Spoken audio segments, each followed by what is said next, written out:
ABC talent assessment. Would you enthusiastically rehire every member of your team? What needs to happen to further develop every member of your team to enable them to do their best work? When I'm coaching a CEO and a senior team, these are some key questions that I'm asking repeatedly. Because in order for you to build a great company, you have to have great people. And this is not a static goal, but a dynamic target. You might be thinking, we have our annual performance management process which we use to determine the pay raises and bonuses for our people. Why is that not enough, and what else do we need to do? In my last video, I talked about the book Who by Jeff Smart, in which he shares a very robust process for hiring A players. In this video, I would like to offer you a framework that I use with my clients. It's the ABC talent assessment. It's a simple yet highly effective model to assess and manage your talent. The first step is for you to create a 9-box grid with performance on the horizontal axis and living the core values on the vertical axis.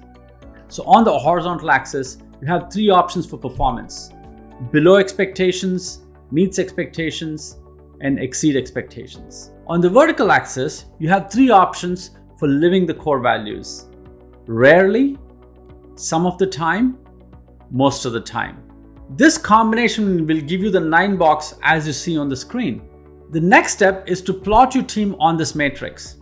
I have my clients do this as a leadership team.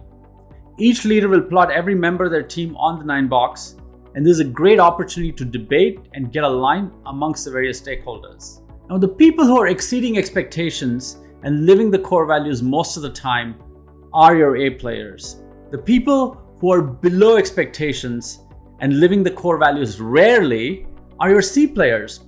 And these are sometimes the prime candidates for being managed out of the business. Now, there are some people who are meeting expectations and living core values most of the time, and they are your B players, and they're best positioned to be developed into A players. You might also have some people who are exceeding expectations but rarely live the core values. These are C players who can be toxic and can really hurt the culture of your organization. Now, many companies tolerate such employees because they're producing results, but they do so by ignoring the fact that these people are not living the core values, and they'll cost them in the long run and be detrimental to the organization.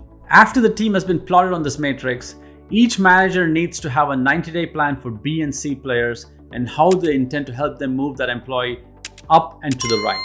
Now, if you want to create a team of A players, you have to understand that each manager has to commit to coach people up or coach people out. My recommendation is that you perform this assessment every quarter and see what type of progress is being made by each manager to develop their team and improve performance.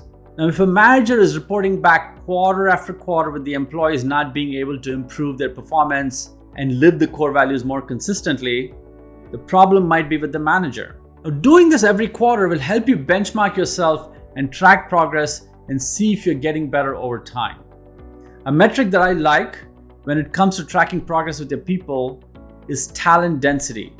It is measured by subtracting the percentage of C players from the percentage of A players. If you have 100% C players, your talent density will be negative 100%. If you have 0% C players, your talent density will be 100% positive. In this video, we have talked about talent assessment.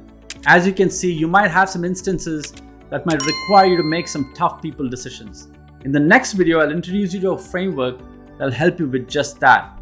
We'll talk about how to hire slow and fire fast. I hope you found this video series valuable, and see you next time.